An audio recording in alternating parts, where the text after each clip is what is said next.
mengikuti kegiatan meditasi. Sudah beberapa kali ada acara meditasi kita ikut.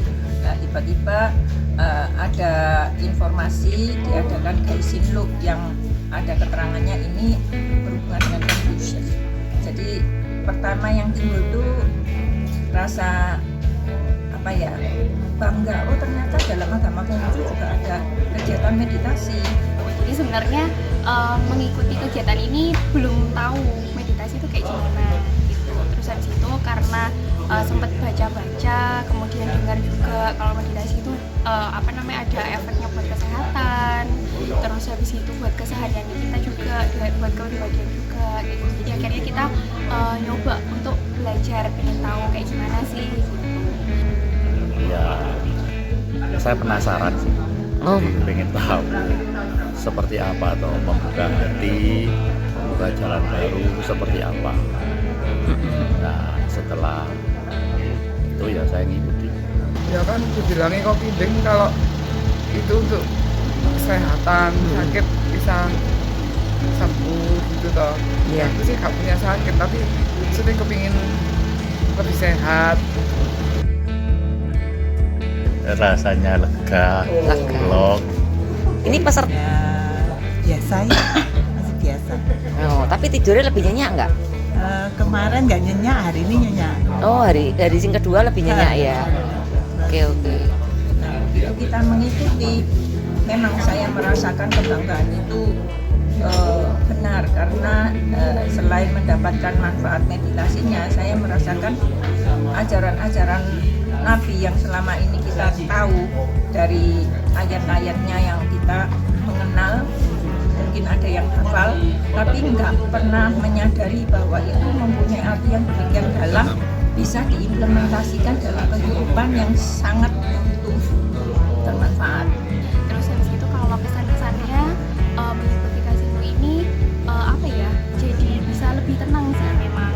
Jadi saya merasakan bisa lebih tenang. Terus habis itu juga biasanya kan kita kadang itu karena kalau saya sih kerja ya, jadi kadang tuh karena ada kerjaan dan segala macam, akhirnya kan istirahat jadi agak sulit. Terus habis itu pikirannya tuh suka tiba-tiba ingat dan segala macam. Nah itu kan memang ngefek ke istirahatnya kita juga gitu. Kalau saya sih memang yang paling deket, yang paling saya rasakan itu adalah istirahatnya jadi lebih enak gitu. Jadi saya merasa ya ini emang bener-bener ya ini istirahat, ayo istirahat kayak gitu.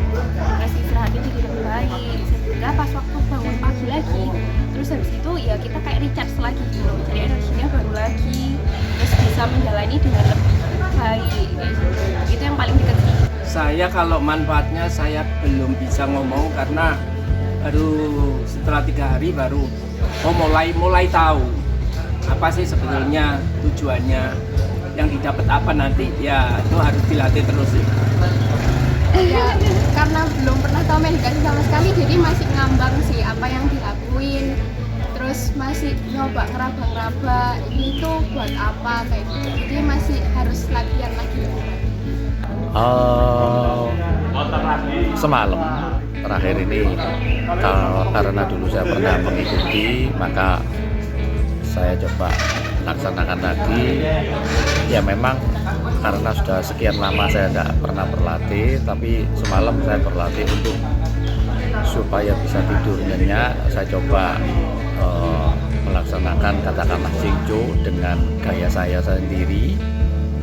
Ya saya bisa tidur lebih nyenyak semalam. Untuk diri saya sendiri ya mestinya harusnya sangat bermanfaat, karena kalau yang dulu saya belajar itu nggak ada teorinya, dan sekarang ini sudah ada teorinya yang harusnya bisa saya resap dan kemudian juga nanti bisa dilaksanakan dalam kehidupan sehari-hari. Ikut Gaisin Loop selama 3 hari ini sampai hari ini, hari Minggu tanggal 18 Desember 2022.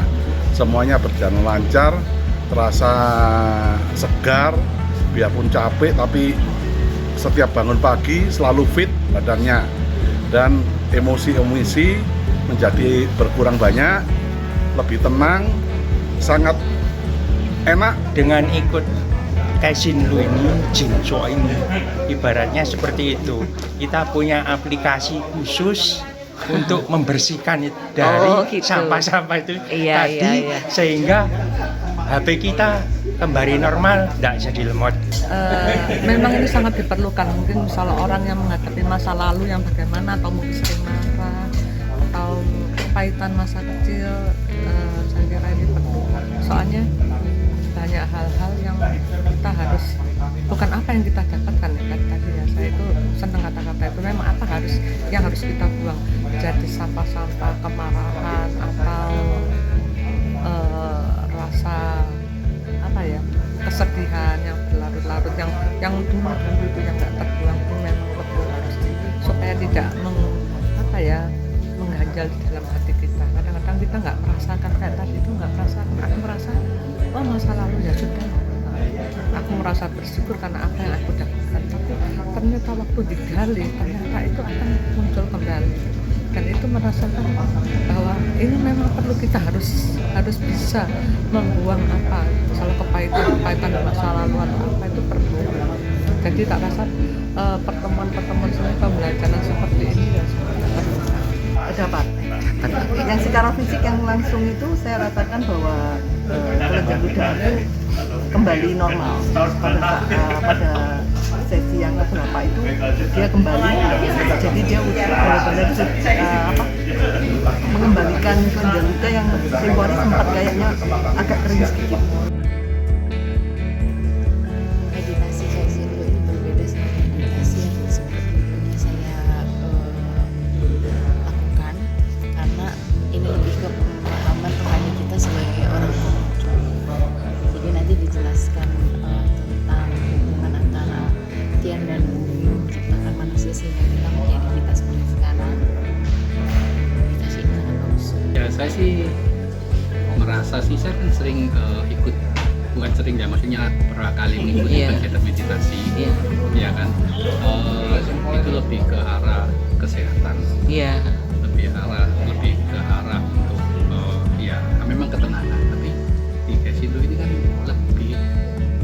lebih advance menurut saya. Oh gitu. Lebih ke rohani, kan nggak semua kita ikut meditasi itu mengarah ke rohani. Iya. Lebih ke arah tubuh, pikiran. Ya, ini ke arah rohani. Dan saya merasa, ini sangat penting bagi kita, karena dengan kita tahu rohani kita kan jadi lebih tenang, kita lebih bisa mengendalikan pikiran kita lah, bukan mengendalikan, menyadari kan perlu kesadaran itu di sana. Memang di lain-lain juga seperti itu, tapi nggak ke arah rohani, lebih condong ke self healing. Oke. Nah ini yang saya dapat itu, ini bagus sekali. Di sini karena ini ada base-nya agama Konghucu, dia kan lebih menggali ke tentang suara hati, yaitu yang lebih fokus untuk didapatkan. Enggak. Kalau saya sih enggak.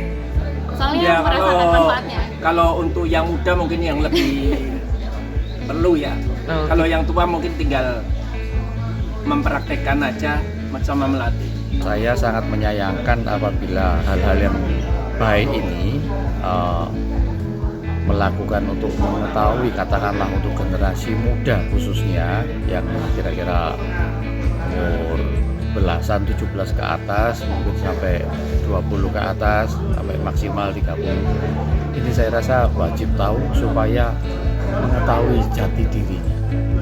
Dengan demikian untuk menentukan langkah-langkah kehidupan lebih lanjutnya itu lebih terarah.